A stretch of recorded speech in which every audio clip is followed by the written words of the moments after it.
तो बता 17 में से 11 रकतों में तो ऊंची आवाज से कुरान ही नहीं पढ़ा जाता, तू फिर क्यों खामोश खड़ा होके दुकानों का हिसाब करता है? ए हनफी मुसलमान, जोर असल में तेरे पास क्या बहाना है? तेरे पास कौन सी कुरान की आवाज आ रही है जो तूने खामोशी से सुननी है और तवज्जो के साथ उसमें बोलना नहीं है?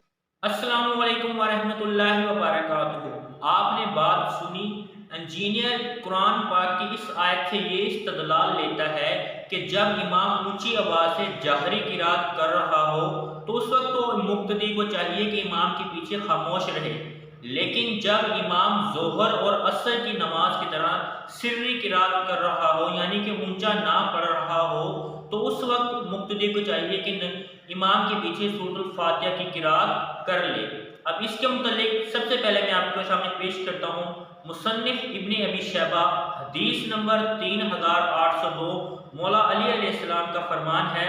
मौला अली फरमाते हैं, ये आपके सामने मौजूद है, आप फरमाते हैं क़ाला, मौला अली ने फरमाया मन कर्रा खल्फल इमामा फ़क़द अख़्ताउल फ़ितरा, कि जिसने इमाम के पीछे किरात की उसने फितरत में गलती की। यहाँ मौला अली ने इतनी बड़ी बात कह दी कि इंजीनियर तो कह रहा है कि जब इमाम बुलंद आवाज से पढ़ रहा हो तो उस वक्त किरात ना करो, और जब इमाम खामोश हो यानी कि जोहर और असर की नमाज की तरह सिर्री किरात कर रहा हो, आहिस्ता आवाज से पढ़ रहा हो, तो उस वक्त तो इमाम के पीछे आप किरात कर लें। लेकिन यहाँ मौला अली ने कैटेगोरिकली एक बात को कतई तौर पर बयान कर दिया कि जिसने इमाम के पीछे किरात की उसने ना सिर्फ दीन नहीं बल्कि फितरत में ही गलती की, फितरत में उसने गलती की। बहरहाल इससे आगे हम चलते हैं। इसी तरह किताबुल असार सफ़ा नंबर 24 और हदीस नंबर 113 में इमाम यूसुफ नबी अलैहिस्सलाम का एक फरमान लेकर आते हैं कि नबी अलैहिस्सलाम ने फरमाया क़ाला नबी सल्लल्लाहु अलैहि वसल्लम, कि नबी अलैहिस्सलाम ने फरमाया मन सल्ला खल्फल इमामा फ़इन्ना किरातल इमामा लहू करा, कि जिसने इमाम के नबी अलैहिस्सलाम ने फरमाया कि इमाम की किरात ही मुक्तदी की किरात है, कि जब इमाम आगे पढ़ रहा हो तो वही मुक्तदी की किरात होती है। मुक्तदी को हरगिज़ इजाज़त नहीं कि इमाम के पीछे अपनी तरफ से कुछ पढ़े। अब आपके दिल में ये मुबहम इश्काल होगा कि जब इमाम बुलंद आवाज़ से पढ़ रहा है तो उस वक्त तो हम नहीं पढ़ते, लेकिन जब जोहर और असर की नमाज होती है क्या उस वक्त भी हमें पढ़ना चाहिए या नहीं पढ़ना चाहिए? इस बात की मैं आगे आपको और दलील देता हूँ, और पहले भी एक दलील दे चुका हूँ कि मौला अली ने तो कैटेगोरिकली मना कर दिया है कि जब जिसने इमाम के पीछे किरात की उसने फितरत में गलती की, और नबी अलैहिस्सलाम ने भी आगे फरमाया है कि जो इमाम की किरात है वो मुक्तदी की किरात है। अब यहाँ पर बाज़ लोग ये धोखा देने की कोशिश करते हैं, जो किरात है ना ये बुलंद आवाज़ से पढ़ने का नाम है। जिस तरह जो 3 नमाजें हैं, फजर की हो गई, ईशा और मगरिब होगी, इसमें जिस तरह इमाम किरात करते हैं वो समझते हैं कि सिर्फ किरात इस चीज़ को कहा जाता है कि बुलंद आवाज़ से पढ़ा जाए, जबकि ऐसा हरगिज़ नहीं है। मैं आपके सामने अभी दलील पेश करता हूँ। इमाम बही की बहुत बड़े मुहद्दिस गुजरे हैं, वो अपनी किताब में इस चीज़ पर बाकायदा एक बाब बांधते हैं। वो कहते हैं ज़ुबान से किरात ज़रूरी है, सिर्फ दिल का ख्याल काफ़ी नहीं, कि किरात इस चीज़ का नाम नहीं कि जो आप दिल में सोचें। किरात है मुंह से अदायगी का नाम कि आपकी ज़ुबान भी उसमें हिलनी चाहिए।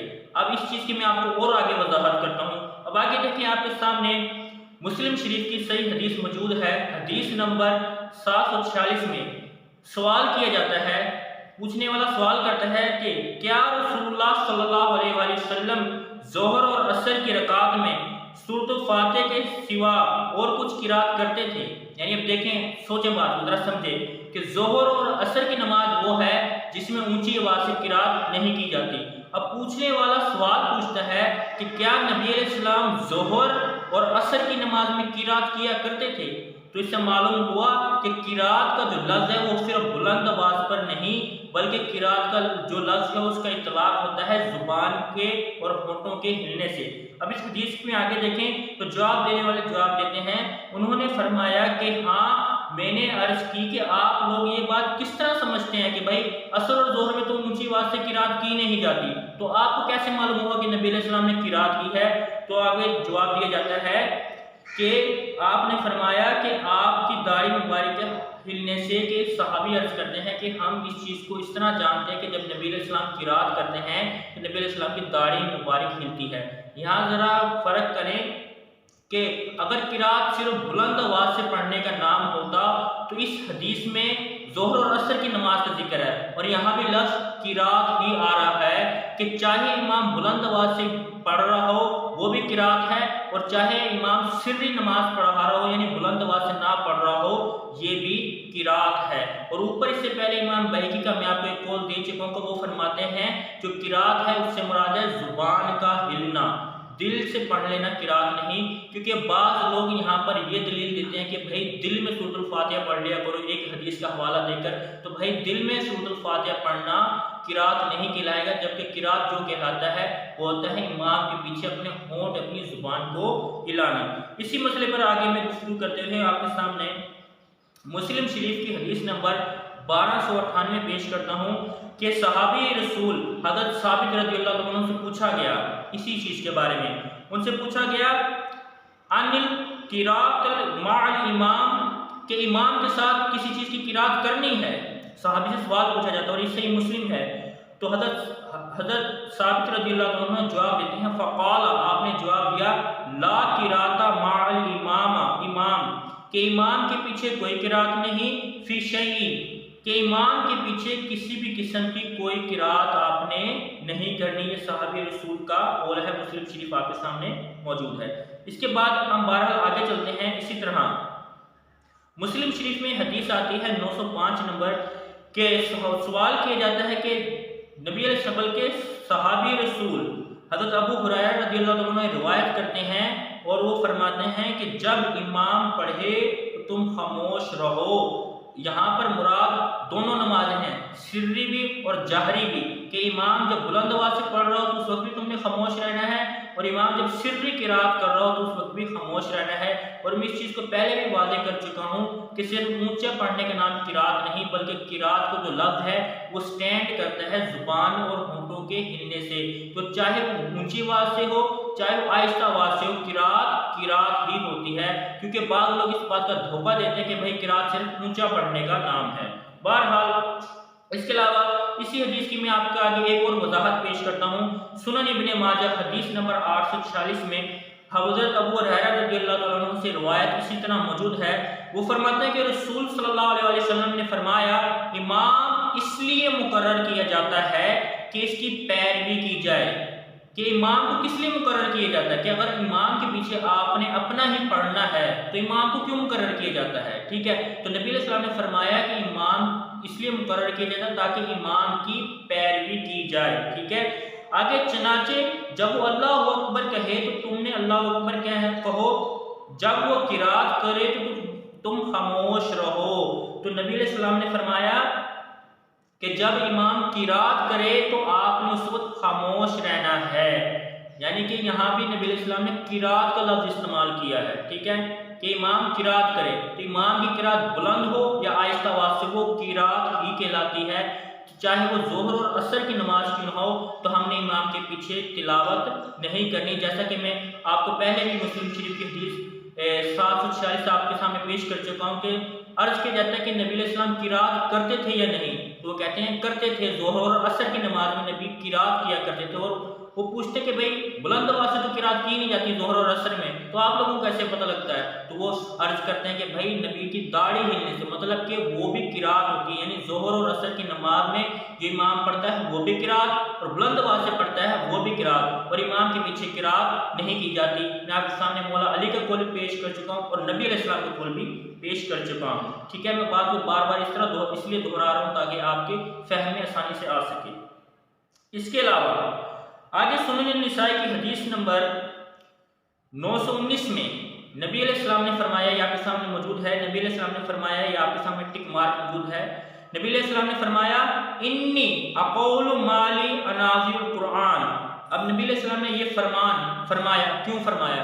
कि मामला ये हुआ था कि नबी अलैहिस्सलाम ने नमाज पढ़ा है और नबी अलैहिस्सलाम बुलंद आवाज़ से किरात कर रहे थे। यानी आप ऐसा समझ लें कि नबी अलैहिस्सलाम कोई फजर पढ़ा रहे थे या इशा या मगरिब पढ़ा रहे थे, ठीक है। नबी अलैहिस्सलाम ने बुलंद आवाज़ से किरात की, तो पीछे से किसी सहाबी ने, किसी मुक्तदी ने भी नबी अलैहिस्सलाम के पीछे किरात की। तो बाद में नबी अलैहिस्सलाम ने पूछा कि किसी ने, क्या मैं जब मोहम्मद नमाज सल्लल्लाहु अलैहि वसल्लम नमाज पढ़ा रहा था तो मेरे पीछे किसी ने कुछ पढ़ा है? तो एक सहाबी अर्ज करते हैं, जी या रसूलल्लाह, मैंने आपके पीछे पढ़ा है। तो नबी अलैहिस्सलाम ने फरमाया, ये हदीस आपके सामने मौजूद है, आपने फरमाया मैं भी कहता था, कि नबी अलैहिस्सलाम अपनी बात बयान करें कि मैं भी कहता था, क्या वजह है कि मुझे कुरान मजीद पढ़ने में दिक्कत हो रही है। आप इस बात से अंदाजा लगा लें कि जो नबी अलैहिस्सलाम का स्टेटस है वो कितना बुलंद है। जिस तरह समझाने के लिए बात है, वो हम आम बशर जैसे नहीं है कि अगर नबी अलैहिस्सलाम नमाज में किरात कर रहे हैं और नबी अलैहिस्सलाम की किरात के दौरान पीछे कोई सहाबी पढ़ता है, तो उस सहाबी के पढ़ने की वजह से नबी अलैहिस्सलाम पर असर तारी होता है। और नबी अलैहिस्सलाम कहते हैं कि दिक्कत, नबी अलैहिस्सलाम ने दिक्कत का लफ्ज़ यहाँ पर इस्तेमाल किया कि नबी अलैहिस्सलाम को उलझन हो रही है। तो फिर हम आम इमाम के पीछे जब किरात करेंगे तो क्या आम इमाम को इससे उलझन होगी या नहीं होगी? तो यहाँ मैं मौला अली को दोबारा कौल नकल करता हूँ कि मौला अली ने फरमाया था मुसन्नफ़ इब्न अबी शैबा में 3802 में कि जिसने इमाम के पीछे किरात की उसने फितरत में गलती की। अब आपको उस कौल की वजाहत समझ आई कि ऐसा क्यों, कि अगर इमाम के पीछे नबी अलैहिस्सलाम जैसा इमाम हो, उसके पीछे किरात करने से नबी अलैहिस्सलाम को दिक्कत महसूस होती है, तो फिर यहाँ आम इमाम की तो बात ही खत्म हो जाती है। बहरहाल इसी तरह सुनन निसाई की हदीस नंबर 918 में आपके सामने पेश करता हूँ। हज़रत इमरान बिन हुसैन रज़ियल्लाहु अन्हु से रिवायत है कि नबी अलैहिस्सलाम ने ज़ोहर की नमाज पढ़ाई। ठीक है, अब गौर करें, ज़ोहर की नमाज पढ़ाई और ज़ोहर की नमाज में बुलंद आवाज़ से किरात नहीं की जाती बल्कि सिर्री किरात की जाती है, यानी बिल्कुल आहिस्ता और धीमी आवाज़ में। तो जब नबी अलैहिस्सलाम नमाज से फारिग हुए तो नबी अलैहिस्सलाम ने अर्ज़ किया कि क्या तुम में से मेरे पीछे किसी ने कोई किरात की, मेरे पीछे कोई पढ़ा है? तो एक आदमी ने कहा कि जी हाँ, मैंने सूरतुल आला आपके पीछे पढ़ी है। तो नबी अलैहिस्सलाम ने फरमाया, तहकीक मुझे मालूम हो गया था कि तुम में से किसी ने मुझे खिलजान में डाला है। एक होता लफ्ज़ उलझन, और यहाँ पर लफ्ज़ खिलजान वहाँ इस्तेमाल किया जाता है जहाँ पर बात कोई हद से ज़्यादा गुजर जाए कि इंसान एक प्रेशर में के तहत और एक परेशानी के तहत हद से ज़्यादा गुजर जाए, उस वहाँ पर खिलजान का लफ्ज़ आता है। और इस हदीस में देखें कि नबी अलैहिस्सलाम ने ज़ोहर की नमाज़ पढ़ाई और ज़ोहर की नमाज में पीछे किसी मुक्तदी सहाबी ने सूरतुल आला पढ़ी, तो नबी अलैहिस्सलाम ने फरमाया कि मुझ पे ये चीज़ खिलजान डाला गया कि जब मैं मोहम्मद आगे किरात कर रहा हूँ, चाहे मैं बुलंद आवाज़ से किरात कर रहा हूँ चाहे मैं आहिस्ता, जो पिछली हदीस थी वो बुलंद आवाज़ वाली हदीस थी कि बुलंद आवाज़ से किरात करते हैं तो पीछे सहाबी पढ़ते हैं तो नबी अलैहिस्सलाम उसमें दिक्कत महसूस करते हैं। और यहाँ भी नबी अलैहिस्सलाम ने ज़ोहर की नमाज पढ़ाई है, नबी अलैहिस्सलाम सिर्री ऊंची आवाज़ से नबी अलैहिस्सलाम ने तिलावत नहीं की, तो यहाँ भी नबी अलैहिस्सलाम को खिलजान महसूस हुआ कि मेरे पीछे किसी ने क्यों पढ़ा है, तो इमाम के पीछे किरात हरगिज़ नहीं करनी। बहरहाल इसके बाद हम आगे चलते हैं कि एक हदीस का हवाला दिया जाता है और रेफरेंस दिया जाता है कि भाई कि नबी अलैहिस्सलाम का ये फरमान भी तो मौजूद है कि जिसने सूरतुल फातिहा नहीं पढ़ी उसकी नमाज नहीं होती। ठीक है, जो दलील देने वाले वो इस तरह दलील देते हैं कि भाई नबी अलैहिस्सलाम का फरमान है जिसने सूरतुल फातिहा नहीं पढ़ी तो उसकी नमाज ही नहीं हुई। ठीक हो गया। अब इस हदीस पर तबसरा करते हुए इमाम तिरमिज़ी हदीस नंबर 312 लाते हैं और यहाँ पर इमाम अहमद बिन हम्बल रज़ियल्लाहु अन्हु अपना कौल नकल फरमाते हैं और वजाहत करते हैं। इमाम अहमद फरमाते हैं कि जो ये हदीस है कि जिसने सूरतुल फातिहा नहीं पढ़ी उसकी तो नमाज ही नहीं हुई, तो बाद लोग ये तासुर देते हैं कि भाई इमाम के पीछे आप लोग तो सूरतुल फातिहा पढ़ते नहीं, ठीक है, तो आपकी नमाज कैसी हुई? इसकी मैं मुख्तलिफ आपको पीछे दलील दे चुका हूँ कि इमाम के पीछे किसी भी किस्म की किरात नहीं करनी, लेकिन वो इस हदीस का सहारा लेते हैं। तो इस हदीस का जवाब ये है कि इस हदीस से मुराद की सूरतुल फातिहा ना पढ़ने से नमाज नहीं होती। इससे मुराद है जब इंसान मुनफरिद और अकेला नमाज पढ़ रहा हो, तो जब अकेला पढ़ रहा होगा तो उस वक्त उस पर सूरतुल फातिहा पढ़ना फ़र्ज होगी। अगर सूरतुल फातिहा नहीं पढ़ेगा तो नमाज नहीं होगी। लेकिन अगर इमाम के पीछे पढ़ रहा है नमाज और वो सूरतुल फातिहा की तिलावत करता है तो इससे इस चीज़ से हदीस में मैं आपके सामने दलाइल पेश कर चुका हूँ कि इस चीज़ से रोका गया है कि इमाम के पीछे किसी भी किस्म की किरात नहीं करनी। मैं आपके सामने मुख्तलिफ दलाइल पेश कर चुका हूँ। इसके बाद इसी तरह इमाम अहमद बिन हम्बल ने ही इसी तरह अबू दाऊद शरीफ में हदीस नंबर 822 में जिक्र किया गया है कि जो इमाम सुफियान सौरी हैं, इमाम जो सुफियान हैं ये बहुत बड़े मुहद्दिस हैं, ये भी इसी बात को कोट करते हैं और इसी बात को दलील बनाते हैं। वो कहते हैं कि भाई कि जो हदीस में जिक्र है कि सूरतुल फातिहा के बगैर नमाज नहीं, उससे मुराद है मुनफरिद नमाज के इंसान जब अकेला नमाज पढ़ रहा हो। तो ये बड़े बड़े मुहद्दिसीन इमाम अहमद बिन हम्बल और इमाम सुफियान का मैंने आपके सामने कॉल और कमेंट नकल कर दिया है, आप इसे देख सकते हैं कि इनका कहना है कि इससे मुराद है कि जब इंसान मुनफरिद और अकेला नमाज पढ़ रहा हो तो उस वक्त सूरतुल फातिहा पढ़ना लाजमी है, और जबकि आप किसी इमाम के पीछे होंगे तो इमाम के पीछे सूरतुल फातिहा आपने नहीं पढ़नी। इसके बाद जो रवायत पेश की जाती है इसी चीज़ के बारे में कि भाई कि नबी अलैहिस्सलाम ने फरमाया कि सूरतुल फातिहा के बगैर नमाज नहीं होती। इसके जो रावी हैं वो है हज़रत उबादा बिन सामित। हज़रत उबादा बिन सामित रज़ियल्लाहु ताला अन्हु इस चीज़ की दो तौजीहात और दो वजूहात पेश की गई हैं। अगर इस हदीस को हम सही मानते हैं तो इस हदीस का नतीजा ये निकला, और इमामों का कौल भी यही है कि इससे मुराद है कि जब आप अकेले नमाज पढ़ रहे हैं। ठीक है। दूसरी बात, इस हदीस पर जिरा की गई है कि क्या इस हदीस की सेहत सही के दर्जे तक पहुंचती है, क्योंकि जो पिछले मैं तमाम अहादीस आपके सामने पेश कर चुका हूँ वो सही दर्जे की अहादीस हैं। तो क्या भी ये सही दर्जे की हदीस है? तो शेख नासिरुद्दीन अलबानी आपके सामने मौजूद है, वो इस हदीस को ज़ईफ कहते हैं। वो कहते हैं ये हदीस ज़ईफ है।